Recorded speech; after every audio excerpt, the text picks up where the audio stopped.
ప్రియా సహోదరి సోదరా, ఒక విషయాన్ని మీరు అర్థం చేసుకోవాలి. కాబట్టి ఈయన ఎవరు? లోకరక్షకుడై ఉన్నాడు. ఈయన సర్వాధికారము కలిగిన క్రీస్తై ఉన్నాడు. అంటే తన నోటి మాటతో సృష్టిని అంతటిని చేసిన మహనీయుడైనట్లుగా మనం చూస్తూ ఉన్నాం.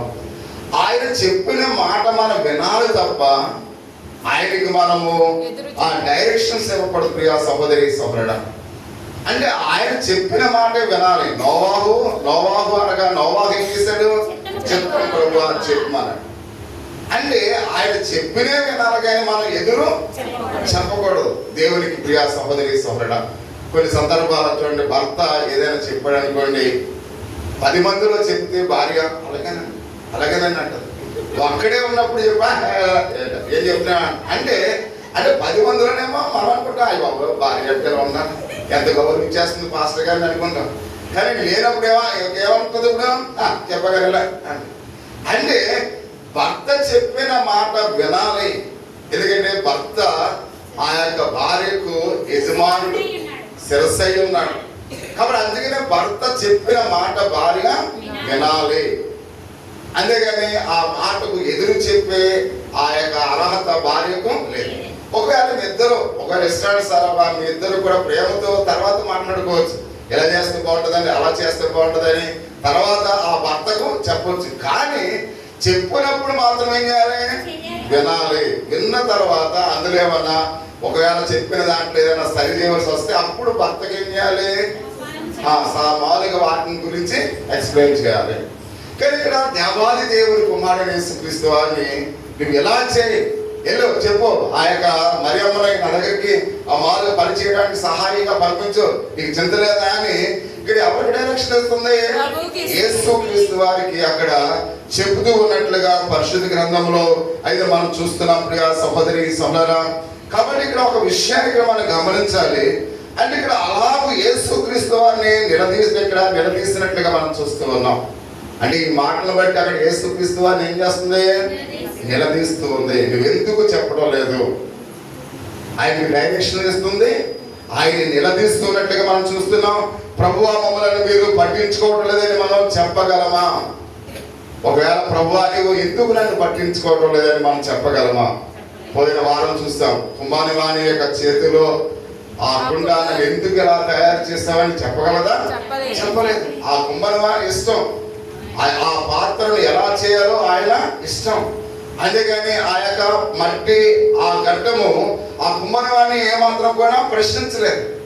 అలాగే ప్రభువును కూడా మనం ఎందుకు నా జీవితం ఎలా ఉంది, అందరూ ఎంతో చక్కగా, అన్ని కుటుంబాలు కూడా ఎంతో చక్కగా ఉన్నారు, నా జీవితం ఏంటి ఇలా ఉందని మనం ప్రభువుని ఏమాత్రం కూడా ప్రశ్నించలేము. ప్రియా సహోదరి సహోదరులు, ఎందుకంటే మనము ఆయన స్వాధీనంలో ఉన్నాం, మనము ఆయన చేతిలో ఉన్నాం. కానీ మనకు ఎటువంటి అధికారము, ఆయన ప్రశ్నించే అధికారం ఏమాత్రం కూడా లేదు అనే విషయానికి మనం చూస్తూ ఉన్నాం. మనం అలా చెప్పవచ్చా లేదా అని ఒకసారి మనం ఆలోచించవలసిన వారిగా మనం చూస్తున్నాం. మనకు సమస్యల్లో కొన్నిసార్లు మనం ఎప్పుడైతే కష్టాల్లో ఉంటామో, కాబట్టి ఎప్పుడైతే అనారోగ్యంతో ఉంటామో, ప్రభువా నా యొక్క కష్టంలో నుండి మీరు ఎందుకు పట్టించుకోవటం లేదని చాలాసార్లు మనం కూడా అనుంటాం. అన్నమలేదా? మనం కూడా చాలాసార్లు అనుకుంటాం, ఎందుకయ్యా ఈ కష్టాలన్నీ నాకే వస్తున్నాయి, ఈ ఇబ్బందులన్నీ నాకే వస్తున్నాయి అని ప్రతి ఒక్కరం కూడా యేసుక్రీస్తు వారిని అనేక సార్లు మనం ప్రశ్నించే వారంగా ఉన్నాం. అంటే మార్తకు మనకు ఎటువంటి వ్యత్యాసము లేదు. మార్తమ్మ గారు ఎలాగో ప్రభువుని ప్రశ్నించిందో, ప్రభువుకి ఏ విధమైన డైరెక్షన్స్ ఇచ్చిందో, మనము కూడా అలాంటి యొక్క సమస్యలు మనం ఎదుర్కొన్నప్పుడు మనం కూడా మార్త వలె ఆయన ప్రశ్నించే వారంగా ఉన్నాము అనే విషయాన్ని ప్రతి ఒక్కరికి కూడా గమనించవలసిన వారిగా మనం చూస్తూ ఉన్నాం. ఇలాగ ఎందుకు జరుగుతుంది? ఇప్పుడు ఈ సమస్యలను తీసివేయమని ఒకవేళ ప్రభువుని మనం నిందించవచ్చు. ప్రియా సహోదరి సహోదరుడా, చాలా మంది ఒకవేళ ఎందుకు ఇలా జరుగుతుంది, నా జీవితంలో ఎందుకు ఈ కష్టాలు నన్ను వెంటాడుతూ ఉన్నాయని మనం ప్రభువారిని నిందించిన సమయాలు కూడా చాలా ఉన్నాయనే విషయానికి మనం చూస్తూ ఉన్నాం. కాబట్టి ఎందుకంటే మార్తకు మనకేమైనా తేడా ఉందా? లేదు. ఏమన్నా తేడా ఉందా? లేదు. ఎందుకు తేడా లేదు? ఎందుకు తేడా లేదు? మనము పాపులమే. అంటే పాప స్వభావము ఎప్పుడు కూడా ఇలాగనే ఉంటుంది. అందుకని ప్రియా సహోదరి సోదరా, ఒక విషయానికి మనం చూస్తున్నాం. ఒకవేళ ఇప్పుడు మీరు అక్కడ ఉన్నారనుకోండి ప్రియా సహోదరి సోదరా, మార్తకు ఎటువంటి జవాబు ఇస్తారు? ఒకవేళ అదే సిచ్యుయేషన్ లో ఒకవేళ మీరు ఉంటే, మార్తమ్మ గారు కూడా ప్రభువారిని ఆ విధంగా ప్రశ్నిస్తే మీరు అక్కడ ఉంటే మార్తమ్మ గారికి ఏమని చెప్తారు? ఒకసారి ప్రతి ఒక్కరిని కూడా మన అంతరాత్మలను ప్రశ్నించుకోవాల్సినట్లుగా మనం చూస్తున్నాం. కాబట్టి ఎందుకు నన్ను నిలదీస్తున్నామని మనం అడుగుతాం, అవునా? ఇప్పుడు ఎవరైనా అలాంటి ప్రశ్నలు అడిగారు అనుకోని మనం ఏం చేస్తాం? నన్ను ఎందుకు నిలదీస్తున్నాం, ఎందుకు నన్ను అడుగుతున్నామని మనం అంటాం. కానీ ఇక్కడ ఒక విషయాన్ని గమనించాలి. ప్రభువు ఆమెను ఏమాత్రము కూడా ఆ విధంగా అడగలేదు. మీకు అర్థమవుతుందా? మనమైతే ఏం చేస్తాం? ఎవరైనా మనం ఏదైనా అడిగితే ఏంటి నిలదీస్తున్నావు ఏంటి అని మనం ప్రశ్నిస్తాం. ప్రభువు నిలదీసినప్పుడు కూడా తన అధికారం శక్తి కలిగిన వాడై ఆయన ఎరిగి ఉన్నప్పుడు కూడా, ఒక సామాన్యమైన ఒక స్త్రీ ప్రభువారిని ఆ విధంగా నిందిస్తున్నప్పుడు కూడా ఆమె మీద ఏమాత్రం కూడా ఆయన కోపపడలేదు. మనమైతే కోపపడతాం, ప్రభు ఏమాత్రం కూడా ఆమె మీద కోపపడలేదు అనే విషయాన్ని పరిశుద్ధ గ్రంథంలో అయితే మనం చూస్తున్నాం ప్రియా సహోదరి సోదరా. కాబట్టి ఇక్కడ యేసుక్రీస్తు వారు అలా అనలేదు. కానీ నిజానికి మనం కూడా ఆ తెలియని యొక్క ప్రభు యొక్క విషయాన్ని మనం చూస్తూ ఉన్నాం. అనేక సార్లు ప్రభువును మనం నిలదీసినప్పుడు కూడా, ఇలాగనే మనం నిలదీసినప్పుడు కూడా ఆయన ఇంకను మనం ఏం చేస్తున్నాడు? క్షమిస్తూనే ఉన్నాడు. అనేక సార్లు మనం మన కష్టాల్లో ఉన్నప్పుడు, బాధలో ఉన్నప్పుడు, వేదనలో ఉన్నప్పుడు ప్రభువా నన్ను ఎందుకు ఈ విధంగా ఉంచావు? అనేక మంది ఎంతో మంది హ్యాపీగా ఉన్నారు, అనేక మంది ఎంతో మామూలుగా సంతోషంగా ఉన్నారు. ఎందుకు ఈ దుఃఖం, ఈ బాధ నాకు ఎందుకని ప్రభువాన్ని మనం నిందించినప్పుడు కూడా మార్త మీద ఏ విధంగా ఆయన కోపపడలేదు, ప్రస్తుతం మన మీద కూడా అదే విధంగా ఆయన కోపగించుకోవట్లేదు అనే విషయాన్ని ప్రతి ఒక్కరిని కూడా గమనించవలసిన వారు మనం చూస్తూ ఉన్నాం. కానీ ఇక్కడ ఒక విషయాన్ని యేసు మార్తతో ఏమన్నాడో మీకు తెలుసా ప్రియా సహోదరి సహోదరుడా? ఆయన ఏమన్నాడు ఒకసారి మనం చూద్దాం. దేవుని యొక్క వాక్య భాగంలో మనం చూసినట్లయితే, మార్త అనేకమైన పనుల గురించి విచారము కలిగి తొందర పడుచున్నావని చెప్పినట్టుగా మనం చూస్తూ ఉన్నాం. అంటే మార్త తనతో ఉన్న సమస్యలు చూడాలని యేసయ్య ఆశపడుతూ ఉన్నాడు. నువ్వు ఒక సమస్యతో ఉన్నావు, మొదటిగా నీ సమస్యను ఒకసారి చూడాలి.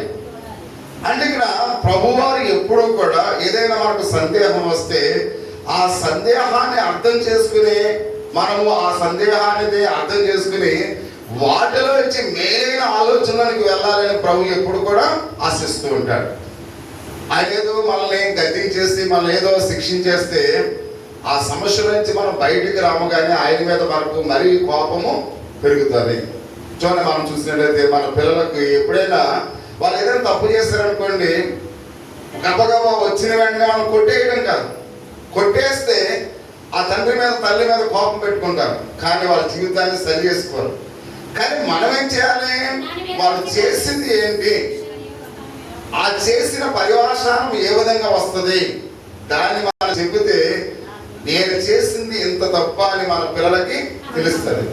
అందుకని పిల్లలు కొట్టడం కాదు, కొట్టడే వాళ్ళ జీవితాలు మారవు, కొట్టే వాళ్ళ యొక్క జీవితాలు ఏమాత్రం కూడా పరిష్కారము జరగదు. కానీ వాళ్ళు చేసిన తప్పుకి పర్యవసానం ఏంటి, ఎటువంటి శిక్ష నీకు వస్తుంది, మనకి ఎటువంటి శిక్ష మనకు వస్తుంది, ఎటువంటి అపకీర్తి మనకు వస్తుంది, దాన్ని ఎక్స్ప్లెయిన్ చేస్తే ఇది ఎలా చేసి ఉండకూడదు కదా అనే ఒక ఆలోచన పిల్లల్లోనికి వస్తుంది.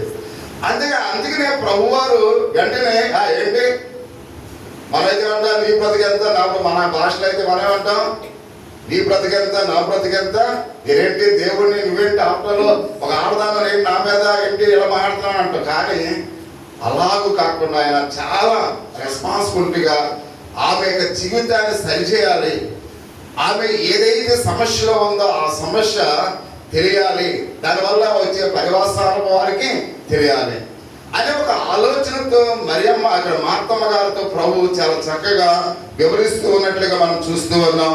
అంటే మార్త సమస్య తాను ఒకటే పని చేయాలి అనే ఒక సమస్యతో ఉంది. అక్కడ ఏ సమస్యతో ఉంది? నేను ఒక్కదానే పని చేయాలి. ఆ ఒకదాని పని చేయటమే ఆమెకి సమస్యగా ఉంది. మీకు అర్థమవుతుందా? ఆమె ఒక్కటే పని చేయాలి. ఆ ఒక్కటే పని చేయటం ఆమెకి ఎలా ఉంది? ఒక సమస్యగా ఉంది అనే విషయాన్ని ఇక్కడ మనం చూస్తూ ఉన్నాం. అంటే ప్రియ సహోదరి సహోదర, కాబట్టి మార్త ఈ యొక్క సమస్యతో పనిచేయటం బట్టి మనం చూసినట్లయితే ఆమె అనుకుంటుంది. కానీ ఆమె సమస్య ఏంటో ఒకసారి మనం చూద్దాం ప్రియ సహోదరి సహోదర. ఆమె ప్రాముఖ్యము కాని విషయంలో ప్రాముఖ్యముగా ఎంచుకోవటమే ఆమె సమస్య. మీకు అర్థమవుతుందా? ప్రాముఖ్యమైన పని అక్కడ ప్రాముఖ్యము కానిది ప్రాముఖ్యమని ఆమె చేస్తుంది, ఎంచుకుంది. అంటే ఆ సమయంలో ఆహారం సిద్ధపరచడం కన్నా ప్రాముఖ్యమైనది ఏంటి? దేవుని వాక్యం వినటం. ప్రియమైన వారు, అంటే ప్రాముఖ్యము కాని దాన్ని ప్రాముఖ్యమైనవిగా ఎంచుకుని ఆమె ఏం చేస్తుంది? పని చేస్తూ చూస్తూ ఉన్నాం. అది ఒక సమస్యగా తన జీవితంలో కలిగి ఉండటం మనం చూస్తూ ఉన్నాం. ఆయన మాట్లాడుతూ పరిశుద్ధ గ్రంథంలో మనం చూసినట్లయితే అలాగే ఆమె ఇక్కడ డిస్ట్రాక్ట్ అయిపోయి ఎంతగానో తాను అలసిపోయేట్లుగా ఎంతో టెన్షన్ పడుతున్నట్లుగా యేసయ్య ఏమని చెబుతాడని ఇక్కడ మనం చూసినట్లయితే ప్రియమైన వాళ్ళ ఆ మార్త తొందరపడవద్దని అనగా చింతించవద్దని ఆమెను చెప్పడం ఇక్కడ మనం ఆలకిస్తూ ఉన్నాం. నువ్వు చింతించకం, నువ్వు ఏమాత్రం కూడా ప్రాముఖ్యమైన విషయాన్ని విడిచిపెట్టి ప్రాముఖ్యం కాని పని నువ్వు చేస్తూ తొందరపడుతూ ఉన్నావు.